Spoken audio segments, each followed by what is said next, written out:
de contrôle parlementaire et des questions législatives qui sont en suspens. Et nous avons voulu planifier pour y aller vite parce que nous ne voulons pas laisser du travail non accompli derrière nous. Et en ce qui concerne les travaux en commission, effectivement, il y a plusieurs commissions qui ont commencé à travailler et qui ont de la matière qui requiert beaucoup de célérité, beaucoup d'activités, et c'est pour ça que nous avons voulu planifier de manière à ce qu'il n'y ait pas trop de chevauchement et qu'il y ait un travail assez bien fait. Notons par ailleurs que la question liée à la validation du mandat de 8 sénateurs qui ont été élus récemment dans les provinces où il n'y avait pas eu scrutin est également inscrite à l'ordre du jour des dossiers à traiter durant le mois de mai qui pointe à l'horizon. À Luanda, la 15e session de l'Assemblée plénière du Forum des parlementaires de la CIRGEL a mis en lumière l'urgence d'une paix durable dans l'Est de la RDC. Ces parlementaires exigent le respect de l'intégrité territoriale congolaise. Ami Balaka. En marge de la 15e session de l'Assemblée plénière du Forum des parlements des pays membres de la Conférence internationale sur la région des Grands Lacs qui se tient à Luanda, les pays membres de la CIRGEL statuant sur la situation sécuritaire et humanitaire à l'est de la République démocratique du Congo ont dans leur résolution condamné fermement les drames humanitaires que vit la population congolaise. Le Forum des parlements des pays membres de la CIRGEL appelle les acteurs opérant dans les conflits armés à l'est de la RDC à cesser les hostilités. Le Forum des parlements de la CIRGEL note avec optimisme de l'engagement politique significatif pris par la République démocratique du Congo et le Rwanda pour remédier à leurs relations bilatérales au moyen d'accords constructifs dans le cadre de la feuille de route de Luanda et du processus de paix de Nairobi signé le 26 novembre 2024. Il encourage la République démocratique du Congo à protéger son intégrité territoriale tout en renforçant l'unité nationale. La 15e session ordinaire de l'Assemblée plénière du Forum des parlements des pays membres de la CIRGEL a aussi appelé les pays membres à bannir les discriminations du genre dans la résolution des conflits et d'autres pour un leadership inclusif offrant aux femmes les mêmes opportunités que les hommes, un engagement pris à l'unanimité par tous les pays membres. Il faut rappeler que la conférence des présidents tenue le mercredi 23 avril 2025 a élu les Tanzaniens Deo Mwapinga au poste de secrétaire général de la CIRGEL en remplacement de Tembo Mwelwa Ronald, arrivé en fin mandat. Porté sur les fonds baptismaux par le professeur Évariste Mabi Mulumba, le traité de droit électoral congolais, l'œuvre du professeur Jean-Louis Essambo est un résumé éclairé des processus électoraux. La cérémonie de baptême a eu lieu à l'hôtel Hilton en présence de plusieurs officiels et professeurs d'université. Edith Chala. La tenue des élections est toujours un challenge sous les tropiques. Le traité de droit électoral congolais vient faire la boussole pour tous les acteurs, compétiteurs, arbitres, juges et observateurs sans être exhaustif. Cet ouvrage sur la génétique du pouvoir en démocratie est une consécration de ce que Jean-Louis Essambo a commencé à écrire depuis sur les élections. Le professeur Meledj, venu d'Abidjan, en a fait une recension qui sustente les esprits et suscite la curiosité dans un pays où la période électorale met tout sens dessus-dessous. L'auteur, le professeur Jean-Louis Essambo, a pris la parole pour mettre en exergue l'impréparation qui caractérise les acteurs au processus électoral et l'urgence de s'informer. Donc les élections se préparent. S'il y a des gens qui ne sont pas encore préparés, je pense qu'à la fin de cette année, s'ils ne font rien, ils sont déjà en retard. Au terme d'un jeu de questions-réponses avec l'assistance, on s'est convaincu du caractère indispensable du traité de droit électoral congolais, un véritable vadémécum pour tous. Un témoin, le professeur Évariste Bouchab, vante un disciple d'un esprit libre qui ne s'est pas réservé d'émettre un point de vue divergent de celui du promoteur de sa thèse qu'il était sur une question de droit à l'Assemblée provinciale du Kasaï occidental. Et vint enfin le couronnement de l'œuvre par un autre symbole du savoir raffiné, le professeur Évariste Mabi Mulumba, qui a porté l'ouvrage sur les fonds baptismaux. Au nom de la science, traité de droit électoral congolais, le doyen Essambo, je vous baptise et vous souhaite une longue vie. Une vente aux enchères pour priser ce savoir rare sous les tropiques et encourager la recherche à boucler la boucle. Commerce international de l'Afrique, sûreté maritime et sécurité des ports et routes navigables. C'est le thème du forum économique qui se tient à Casablanca au Maroc. À ses assises, la voix de la RDC est portée par le vice-premier ministre, ministre de l'économie nationale, Daniel Moukoko Samba. C'est un reportage commenté par Rodé Panda. La République démocratique du Congo, située au cœur de l'Afrique, ne pouvait pas manquer à ce grand rendez-vous des Crans Montana 2025 de Casablanca au Maroc, qui réunit les experts, décideurs du monde des affaires et acteurs maritimes internationaux. Les vice-premiers ministres, ministre de l'économie nationale, Daniel Moukoko Samba, représentant personnel du chef de l'État Félix Tshisekedi, a porté la voix de la RDC à ses assises. L'envoyé de Félix Tshisekedi a présenté les atouts qu'offre la RDC comme une terre d'espoir par rapport à son riche potentiel, avant d'affirmer que malgré la guerre d'agression lui imposée, l'économie congolaise garde son attitude de résilience. Un pays comme la République démocratique du Congo, centre de l'Afrique, et qui détient la clé pour dynamiser l'économie africaine en reliant l'Afrique australe avec le reste de l'Afrique, nous pensons que de cette manière-là, nous allons pouvoir enfin avoir le destin de l'Afrique entre nos mains, parce que le roi Mohamed VI demande au peuple marocain et aux chefs d'entreprise marocains de se tourner vers l'Afrique. C'est d'ailleurs l'objet justement de cette initiative royale. Profitant de cette tribune, le patron de l'économie congolaise a également appelé la communauté internationale à soutenir la RDC, en particulier à contribuer aux efforts du gouvernement pour ramener la paix dans les grands Kivu, riches en minerais rares. Les questions du non-respect lors de la désignation des autorités coutumières, la crise à l'Assemblée provinciale et la sécurisation des personnes dans la province du Sankourou ont été au centre de la réunion entre le vice-premier ministre, le ministre de l'Intérieur et Sécurité, Jacquemin Chabani, et le caucus des élus de la province du Sankourou, conduit par Emmanuel Ompeta Chonda. Reportage Boboana Nukondi.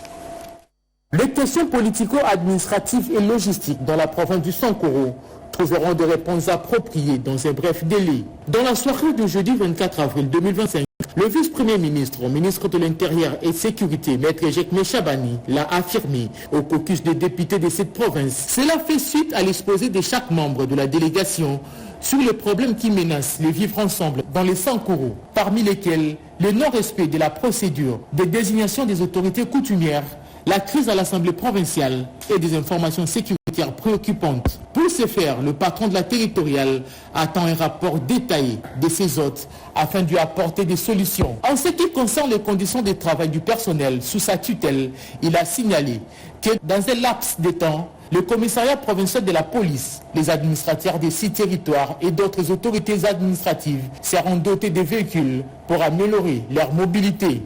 Ceci nous réjouit beaucoup, parce que ça sera pour la première fois qu'un ministre de l'Intérieur ayant rang de VPM, mis à part l'honorable Asselo qui est originaire du Sankourou, va descendre là-bas.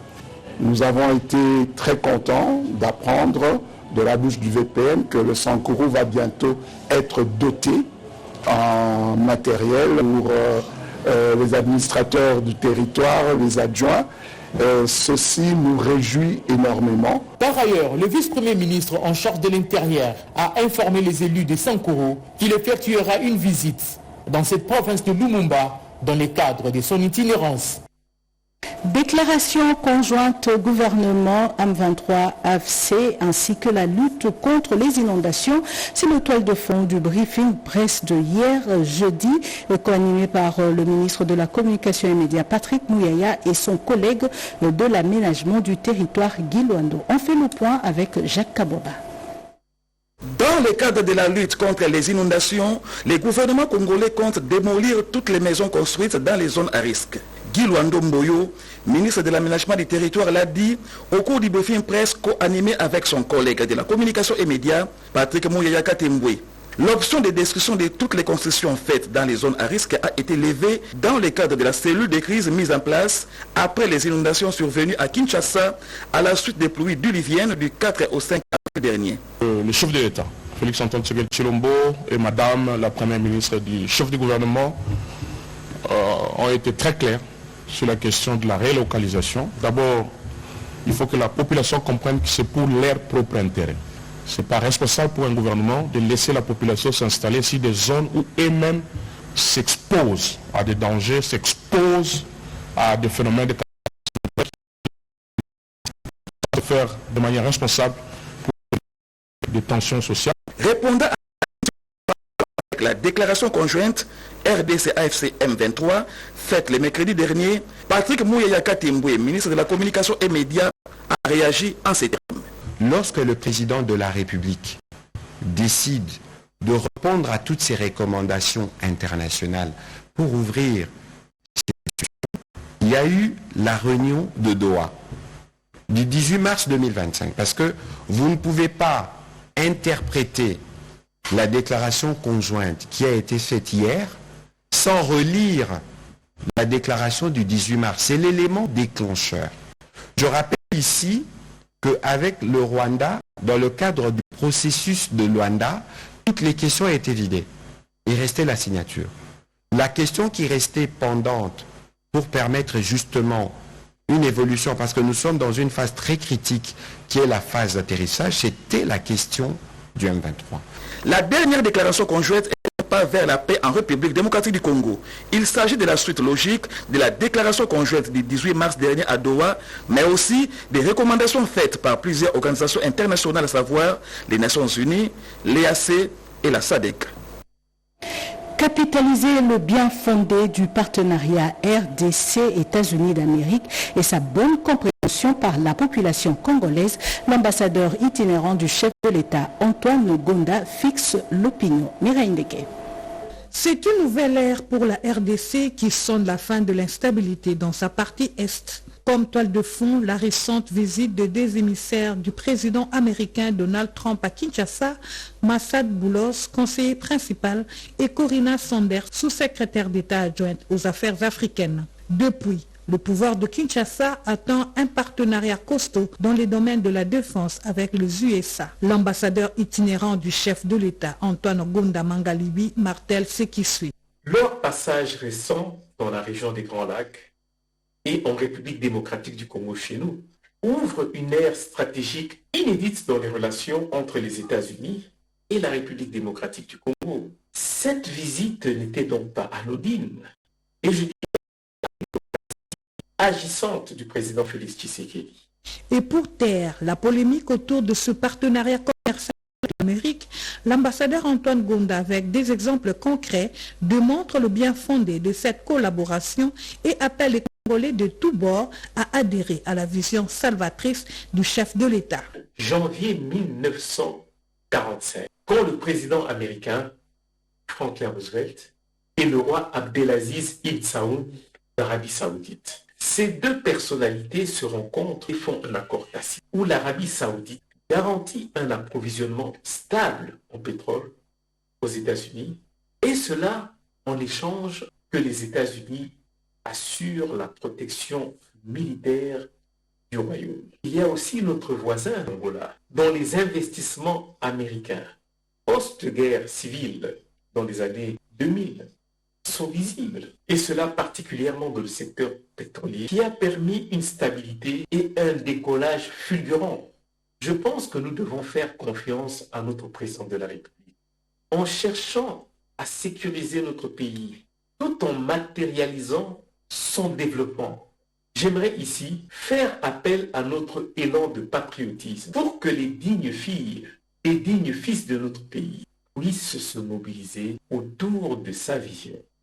À titre de rappel, l'arrivée à Kinshasa de ces deux émissaires en RDC s'inscrit sur des volets, à savoir celui de la paix et de l'investissement. Antoine Gonda exhorte ainsi la population congolaise à incarner l'esprit de Kimpa Vita, s'élever, lutter et ne jamais trahir le Congo. Le ministre des Pétantiques, Augustin Kibasa-Maliba, est à la tête d'une forte délégation congolaise pour renforcer la coopération numérique entre la RDC et la Tunisie. Sur place, à Tunis, il a eu plusieurs séances de travail. Lino Masekou. C'est une mission très chargée pour les ministres des Postes, Télécommunications et du Numérique qui séjournent depuis le 22 avril 2025 à Tunis pour le renforcement de la coopération numérique bilatérale RDC-Tunisie. Le numéro 1 des télécommunications congolaises a tout d'abord échangé avec son homologue tunisien Sofiane Emissi. Les deux personnalités ont évoqué des projets liés à la technologie de l'information et de la communication. La visite du Technoparc de Tunis et la création du parc technologique de Kinshasa ont été également évoqués lors des échanges. Juste après, Augustin Kibasa Maliba s'est rendu au siège de la poste tunisienne où il a eu une réunion avec son équipe dirigeante avant de procéder à la visite des installations de cette poste, question de s'inspirer de ces modèles pour la modernisation de la poste congolaise. Accompagné du coordonnateur de l'Agence pour le développement du numérique Dominique Migisha et toute la délégation congolaise, le ministre de Pétentique a pris la direction du siège de l'Union tunisienne de l'industrie où s'est entretenu avec son président Samir Majoul sur des projets liés au développement d'éthique en RDC. Le ministre Kibasa Maliba a mis à profit son séjour pour présenter aux investisseurs et entrepreneurs tunisiens les opportunités stratégiques d'exploiter de nouveaux marchés dans les secteurs porteurs de croissance tels que les nouvelles technologies de l'innovation. Le ministre d'État, ministre de l'Agriculture et Sécurité alimentaire, Grégoire Moutombe, a coupé le ruban symbolique lançant la deuxième phase du communautaire lieu dans les installations de l'ONAPAC.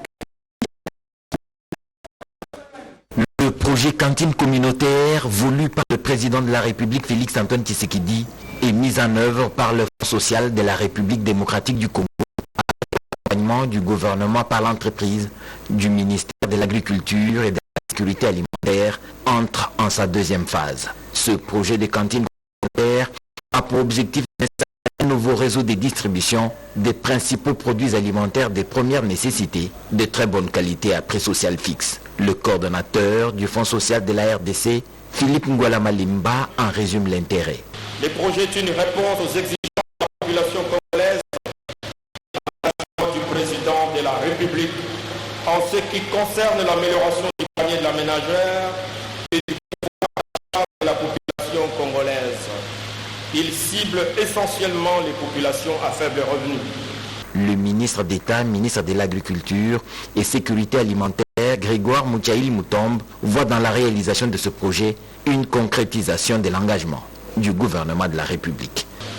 Ce projet s'associe également aux efforts du gouvernement de soutenir les paniers de la ménagère en prenant des mesures idoines pour réduire les coûts de la vie et rendre les prix des produits de première nécessité accessibles aux Congolaises et surtout la population de la ville de Kinshasa. Le ruban symbolique a été coupé par le ministre d'État, ministre de l'Agriculture, Grégoire Moutombe Mouchaïl, pour lancer officiellement ces dépôts qui cassent les prix du réseau habituel spécialisé dans la spéculation. Le 25 avril, c'est la journée mondiale de lutte contre le paludisme. Aujourd'hui, cette maladie qui cause le décès de près de 2 millions de personnes en RDC demeure une menace pour la santé. À Kinshasa, une journée d'échange a été organisée entre les acteurs clés de cette lutte. Rodé Panda. Le paludisme prend fin avec nous. Réinvestir, réimaginer, revivre nos communs pour mettre fin au paludisme, c'est sous ce thème de l'année 2025 qu'a été célébrée ce 25 avril la journée internationale de lutte contre le paludisme à Kinshasa. À l'ouverture de la cérémonie, les représentants du secrétaire général à la santé publique, hygiène et prévoyance sociale a fait savoir à l'assistance l'importance de cette journée où chaque acteur a un rôle particulier à jouer avec d'énormes pertes en vies humaines déjà enregistrées d'environ 2 millions de personnes décédées chaque année. Et la RDC se trouve parmi les 3 pays qui supportent ces fardeaux mondiaux. Par ailleurs, le docteur Étienne Mpoyi, délégué du représentant de l'OMS en RDC, a demandé un engagement commun. Pour ainsi dire, il faut renforcer les soins de santé primaires par une bonne prévention, la disponibilité des vaccins et médicaments efficaces. Et enfin, le docteur Romain Mouboyaï, directeur de cabinet du ministre de la Santé publique, a démontré les efforts et engagements du gouvernement de la République à travers son système pour mettre fin à cette maladie d'ici à 2030. Le gouvernement a proposé un projet de construction d'une usine de production de moustiquaires imprégnés d'insecticides au pays. L'implication active de l'ASBEL Saint-Rue avec des moyens techniques et logistiques était d'une grande importance pour la matérialisation de cette activité. La ministre d'État en charge des affaires foncières séjourne dans le Grand Katanga. Sur place, Acacia Bandoubola inspecte les sites à conflit et spoliés. Guy Bleskitiki. En séjour dans le Haut-Katanga, la ministre d'État, ministre des Affaires foncières Acacia Bandoubola Mbongo, a inspecté des sites à conflit et spoliés vers Lupoto, dans la commune annexe de Lubumbashi, pour atterrir dans les sites à problème entre Tembe et la famille Mobutu. La ministre d'État Acacia Bandoubola Mbongo a donné des instructions fermes aux responsables de la circonscription foncière de Lubumbashi-Ouest de rétablir les concernés dans leurs droits. Puis, la direction de la route Kin-Sévère, où la communauté locale réclamerait à l'église luthérienne la spoliation de leurs terres cédées à Hyper-Sarou. Autre site visité sur la même route, la concession de lithium qui a conclu un partenariat avec la société River City qui détient 400 hectares mais n'exploite que 10 hectares de construction à usage résidentiel. Pourtant, la concession était acquise pour l'usage agricole. La ministre d'État leur a demandé de régulariser la procédure en sollicitant un arrêté de changement d'usage. Poursuivant sa tournée d'inspection, le cortège de la ministre d'État s'est arrêté dans la concession de la RVA de 900 hectares sujette à spoliation par les tierces. Là, il a été observé la clôture érigée par la RVA, mais il existe quelques poches de spoliateurs, situation qui sera réglée par le gouvernement provincial pour boucler la boucle. Dans une commune périphérique, le moment s'y était prêté pour conscientiser les jeunes à protéger le pays que Dieu nous a donné pour que les jeunes apportent leur soutien indéfectible au commandant suprême Félix Antoine Tshisekedi Tshilombo. Poursuite des travaux de balisage sur le fleuve Congo sur une distance de 1734 km de Kinshasa à Kisangani. C'est pour aménager et entretenir les voies de navigation intérieure afin de prévenir des drames sur le fleuve Congo. Mireille Ndeke. De drames à répétition sur le fleuve Congo causant de pertes en vies humaines et d'importants dégâts n'ont pas laissé le gouvernement congolais indifférent qui, par le biais du ministère du Transport, s'implique pour des solutions idoines. D'où le démarrage depuis le mois de février 2025 des travaux de balisage sur le majestueux fleuve Congo, travaux exécutés par la régie de voies fluviales RVF sur une distance de 1734 km de Kinshasa à Kisangani. La régie de voies fluviales étant un établissement public à caractère scientifique et technique, a donc l'obligation d'aménager et d'entretenir de voies de navigation intérieures. Il s'agit, n'est-ce pas, de la pose des signaux de rive, mais également du mouillage de bouées de navigation. Ces bouées ont pour rôle isoler tout ce qui est obstacle sur le chemin, sur la route de navigation. Les modifications, évidemment, elles existent. Le chemin que doivent suivre les écoulements, c'est fait toujours un chemin où nous avons les plus grandes profondeurs que nous appelons les talwegs. Généralement, sur ces sites-là, nous pouvons placer des signaux qui confirment la modification ou le changement de route.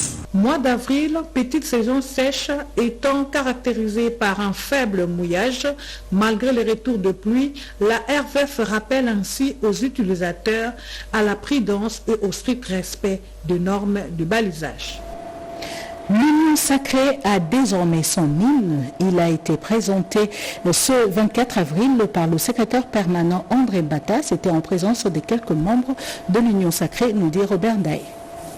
L'hymne de l'Union sacrée a été présenté ce 24 avril 2025 dans une ambiance festive au chapiteau du restaurant le 19, en présence des membres du Présidium, des deux chambres du Parlement, les membres du gouvernement, les présidents de partis et regroupements politiques de l'Union sacrée de la Nation.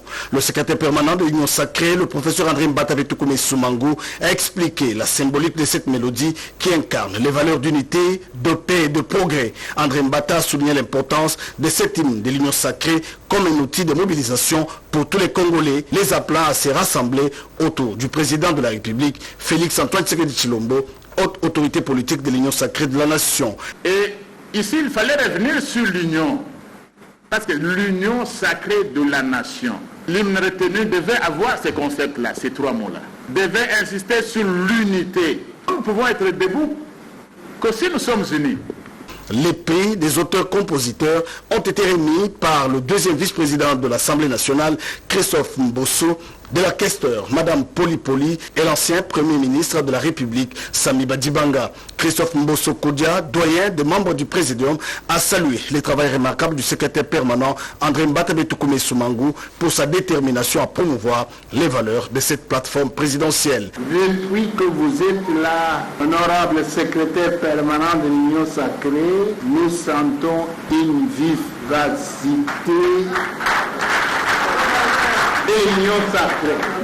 Après la présentation de l'hymne, le secrétaire permanent de l'Union sacrée, André Mbata, a procédé au lancement du signal de la chaîne de télévision de l'Union sacrée. Cette nouvelle plateforme médiatique vise à diffuser des programmes éducatifs, politiques et d'information, renforçant la communication entre les politiques et la population. André Mbata a exprimé sa vision d'une chaîne qui servira de lien entre le peuple et ses dirigeants. Et pendant ce temps, à l'UDPS, la mobilisation pour l'enrôlement dans l'armée se poursuit. Un groupe de jeunes volontaires s'est présenté ce vendredi à la résidence du secrétaire général de ce parti, Augustin Kabouya. Reportage. L'appel à la mobilisation du chef de l'État relayé par le secrétaire général de l'UDPS à la base de son parti produit de plus en plus les effets escomptés. C'est le cas de ces jeunes de l'UDPS qui se sont portés volontaires pour défendre la souveraineté nationale et l'intégrité territoriale du pays menacé par le Rwanda. Ces jeunes volontaires membres du parti présidentiel ont pris l'engagement de se désengager de la vie politique pour servir la patrie sous le drapeau. Alerté par leur présence devant sa résidence, le président intermédiaire de l'UDPS a ouvert les portes de sa parcelle pour échanger avec ces jeunes patriotes qui ont répondu à l'appel du commandant suprême de FARDC, Félix Antoine Tshisekedi Tshilombo, avant de les amener au siège du parti. Dans sa communication, le numéro 1 de l'UDPS a trouvé des mots justes pour saluer la bravoure de ces jeunes de son parti qui se sont volontairement engagés dans l'armée pour défendre la nation. Au nom de la haute autorité des référents du parti, Augustin Kabouya a encouragé ces jeunes patriotes à servir le pays avec abnégation, surtout à ne pas trahir le Congo pendant leur carrière militaire. Pour lui, la République démocratique du Congo traverse une période où elle a besoin de ses dignes filles et fils pour barrer la route à ses envahisseurs. Poursuivant, le président intermédiaire de l'UDPS est revenu sur la discipline et le respect pendant et après la formation de ces nouvelles recrues pour une carrière militaire réussie. Vous devez prêcher par l'exemple que vous êtes une nouvelle génération dans l'armée congolaise. Nous allons disposer pour les moyens de transport et d'autres biens pour vous permettre de rejoindre les centres de formation. À cet effet, le secrétaire général de l'UDPS a réitéré le message du chef de l'État à la mobilisation générale. La Belgique est prête à accélérer le mécanisme pour l'application de la résolution 2773 des Nations Unies. Le député national Christophe Boulou, en mission parlementaire à Bruxelles, salue l'accompagnement de la Belgique pour le retour de la paix. Robert Day.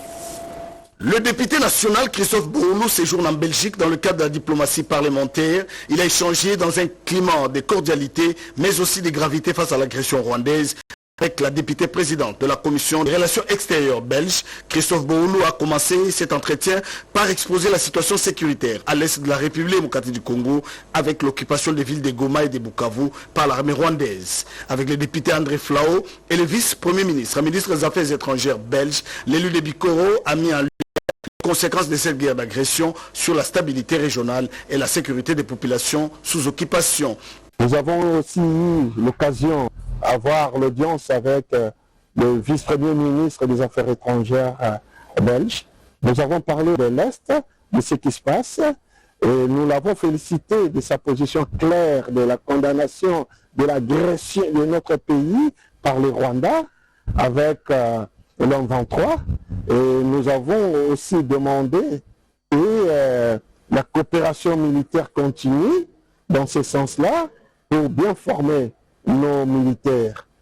Et nous avons parlé aussi de coopération et développement, des investissements dans notre pays.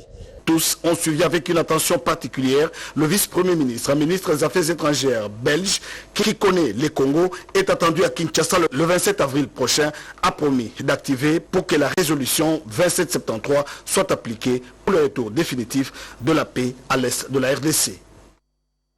24 avril 2016 au 24 avril 2025, 9 ans déjà que mourait l'icône de la musique congolaise Papa Wemba.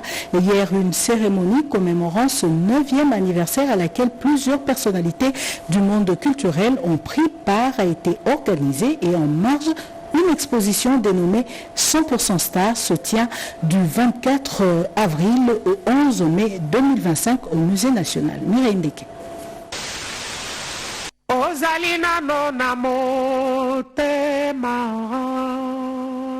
9 ans déjà depuis que la légende et l'icône de la musique africaine Papa Wemba nous a quittés, mais son héritage reste vivant à travers sa musique et son influence.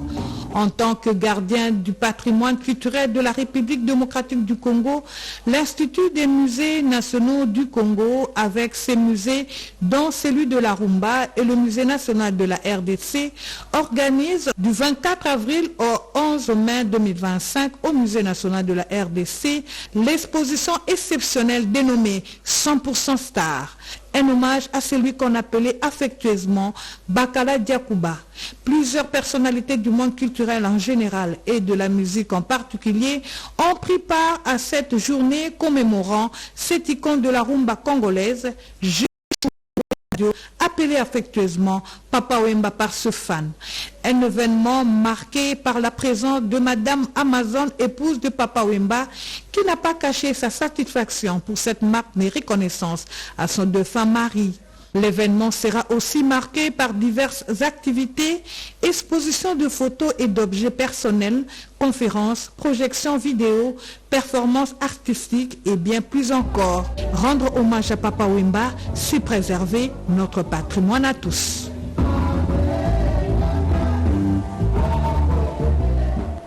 Et c'est la fin de ce journal coordonné par Mireille Ndeke. Patrick Kachala Junior Louyeye était à la réalisation. Nana Mouzazebo a concouru à sa rédaction. Merci de l'avoir suivi. Retrouvez à 23h Serge Mata pour le prochain journal. Très bonne suite de programme sur la RTNC.